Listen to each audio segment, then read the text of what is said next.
Okay, so today we're going to start on the end walls here. My plan is to make the doorway wide enough for a wheelbarrow to get into, and for the 2x3 to line up right underneath the wire on the cattle panel at the same place on both sides. So it's going to be mostly perfectly centered. It might not be perfect centered, but I'd rather it line up with the wire than it be perfectly centered.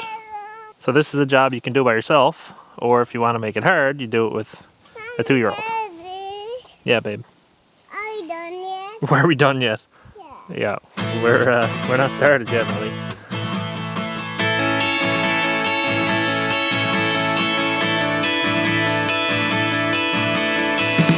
Hey, take 74. Okay, take 79. We got it pretty much centered up here, I think. Within half an inch or so from the center, so I reckon that's probably good enough. So I just marked off where I need to cut it so that when it's level, it's sitting right under that wire. That's where it's level, like that. So I'm going to slice the tops off of those, and on the bottom I'm going to put in 3 4-inch screws, and hopefully that's good enough to keep them nice and rigid.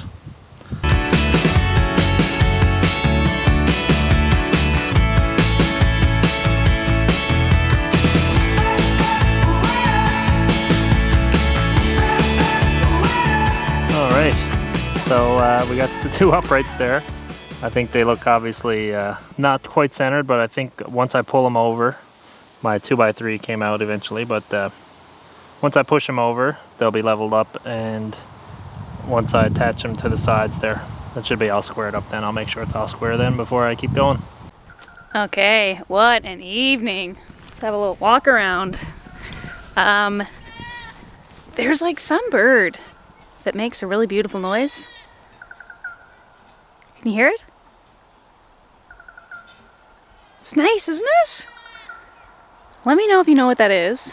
But look, the leaves are starting to change. This is like the first set. There's like a really red set of leaves that changes first, and then everything's gonna get really vibrant in a few weeks. Do you hear that bird? What is it? A what? Really? Oh, okay. I'm going to put the goats down here to mow the grass, and then we're gonna limb. Is it this maple tree? Well, that one for sure. This one doesn't need to have any up, but I want to trim them up anyway so they grow up more than they grow out. Yeah. Right? Yeah. That's a beautiful tree. Yeah, okay, so we have got this maple tree that he might limb up a little bit to trim, but this guy's coming down sadly because it casts a really big shadow. This maple tree here, whoo, casts a really big shadow on our garden, so Dominic is going to cut it down, and that's it. There was another really beautiful maple tree that we had up at the top corner up behind the garden, but that's gone now too. So that's it. There's a lot of shadows. We're kind of in a valley, so we don't get like prime sunshine like other places might, so we need to cut down trees where we have to. But look how big the broilers are getting. By the time our last batch of broilers were 8 weeks, we were processing them. We're leaving these ones, as I said like in earlier videos, until 10 weeks, but they're 8 weeks old now, and they're bigger than the ones I'm sure, that we processed at 8 weeks last time. So I don't know if we'll let them go past 8 weeks again in the future, because they're really big, and I'm getting a little bit nervous of how big they're gonna be, and they're eating a lot of feed a day. So we're gonna move the goats, we're going to limb the trees, and then hopefully we'll get a little bit more work done on the cattle panel greenhouse, which some people in the comments in the last videos were very excited about, so we're really excited that you're excited, and super happy for this little build. It's gonna be cool to see if it actually withstands the winters. Some people had mentioned that they're curious to see how it does. Nova Scotia does get a lot of snow, so we're hoping that it doesn't collapse under the snow, which I don't think that it will. like we've seen other people build them and they get pretty much buried in snow, but that kind of keeps it insulated for the chickens inside. I am more worried about the wind because it gets really windy here, but I think if we strap it down, it will be fine. Dominic was considering not strapping it, leaving it. I think it would also be fine, like where it's situated between like the, it's like between the shed and some more trees. I think that it will be fine, but we're going to strap it down anyway, just to make sure, just in case we get some high winds. We don't get, we're on the highlands, but we're not in the part of the highlands that gets those Suet winds, the really, really high ones. I think that really only happens kind of localized around like the shed camp area. Buddy, what's up? But I'm really excited. This is a really, it's gonna be pretty big.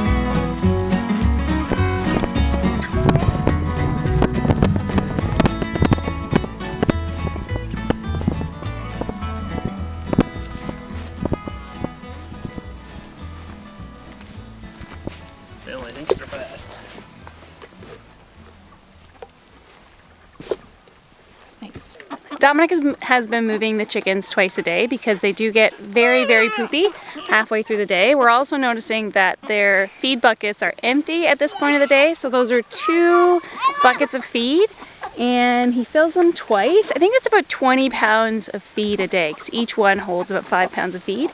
So they're going through 20 pounds of feed. There's 28 birds and they're getting pretty big.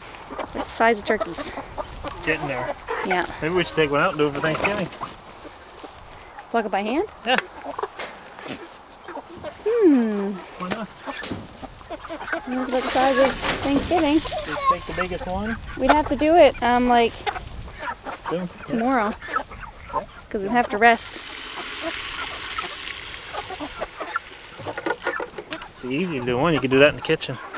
Pluck it? Well, no, we could scald it. And I can bring out my little camp stove and boil up some water and scald them and pluck them outside. Yeah. Yeah, we could do that. And then we'll just put a cooler full of ice and put them in there. Yeah. Okay, you gotta do it tomorrow then. Okay. That sounds like a good idea. There you go. Then we get the experience to pluck them one by hand. Yeah. See just how painful it is. Yeah, okay. Then Rosemary can have a very fresh chicken. Did you say how they usually have the food finished now in the mid-afternoon? Yeah, which is late about... afternoon? So it's about 20 pounds of food they'd eat in a day, is it? Yeah. That's insane. Yeah. That's why I'm worried about going 10 weeks. We're going to have to buy more chicken food. Yeah, that's why I said I thought... I did the math. If we do exactly 20 pounds a day, we got 9 days worth of feed left. And that'll bring us to October 14th, which is the day before we kill them, and then they need a day of not eating. Yeah. So we should just barely make it. Very good. And if not, guess what? They were the layer of feed, not going to kill them. Yeah. It's okay.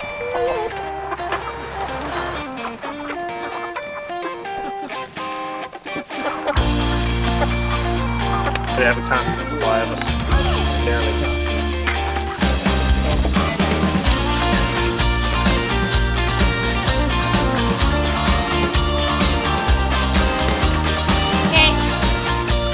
I'll grab it. The only time I'm actually getting in with the pigs these days is if they have food and are eating or if they have just eaten. Otherwise, they're a little bit terrifying. They're really fast. Ooh, he stepped on me. From behind. He wasn't gonna bite me, but they will bite you. Okay, I don't know if we're gonna have enough sunlight to get down to limbing the maple tree, but I'm gonna go in and cook dinner and Dominic is going to continue to work on the cattle panel greenhouse. And what are you doing right now, Dominic?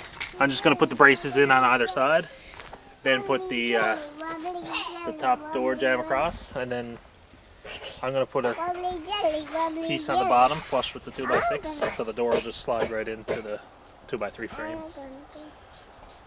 So if I can get the door framed out today, I'll be happy, because I don't got that much sunlight left. I could have this done in one day, if it weren't for children.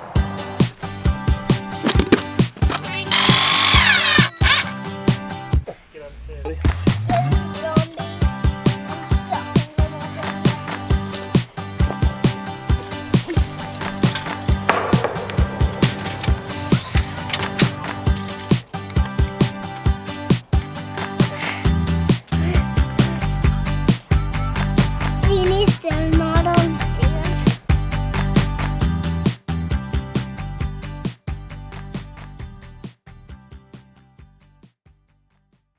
There's another frost warning tonight, but since it's October, this is pretty much it. We're gonna get a lot of frosts from here on out. I want to prepare the garden bed for the garlic.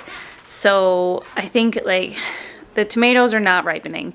They're green. A couple red ones come off the cherry tomatoes, but there's a lot of tomatoes on them.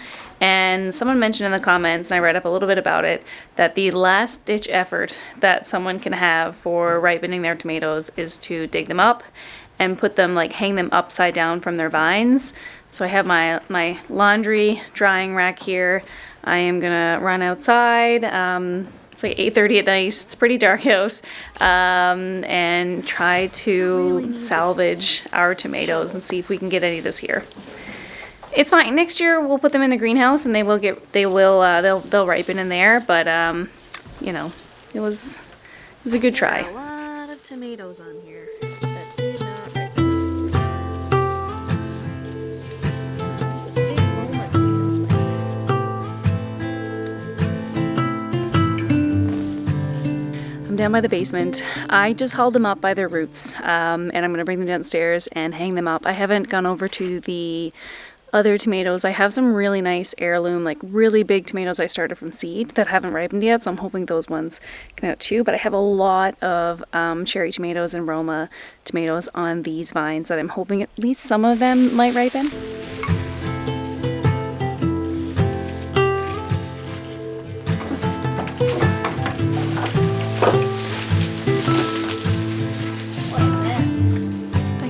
Tomatoes falling, there's dirt everywhere. It is really messy. People usually do this in their garages, but if it's a garage or something that's unheated, you don't have as good of a chance for them to actually ripen.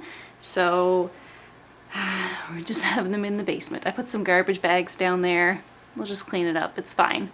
Fortunately, my basement was a disaster before I started this ridiculous process, and now it's more of a disaster, and that's fine. I've got them all there. I just like pulled them up from their roots. You can see they're still really dirty, but there's a lot of tomatoes on them, so hopefully they're going to ripen. Really sadly, my big tomatoes that I wanted to save fell off, but maybe they'll ripen up a little bit. They're still pretty hard.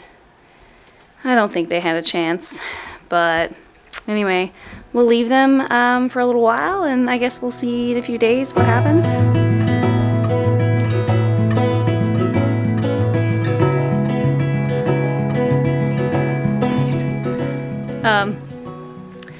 It's been about a week, not quite a week,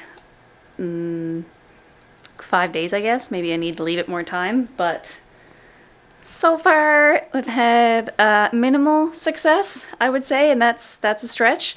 A few of the cherry tomatoes, which I think those were the ones that were kind of turning anyway, are getting a little bit red, and then the other ones are pretty much, the Roma and the heirloom ones are pretty much exactly the same. I guess it's a little softer now. Anyway, I'm gonna leave it for a few more days and see if anything else happens, but I do not have my hopes up. But we're gonna leave this video here for now. We'll see you again on Wednesday. I've been making a Wednesday video as well as Sundays lately, because I just feel like I didn't have enough going on, so may as well make another video. No, I do have lots going on, but anyway, it's fun. So we'll see you on Wednesday or next Sunday, whatever works for you. Okay, we'll see you. Bye-bye.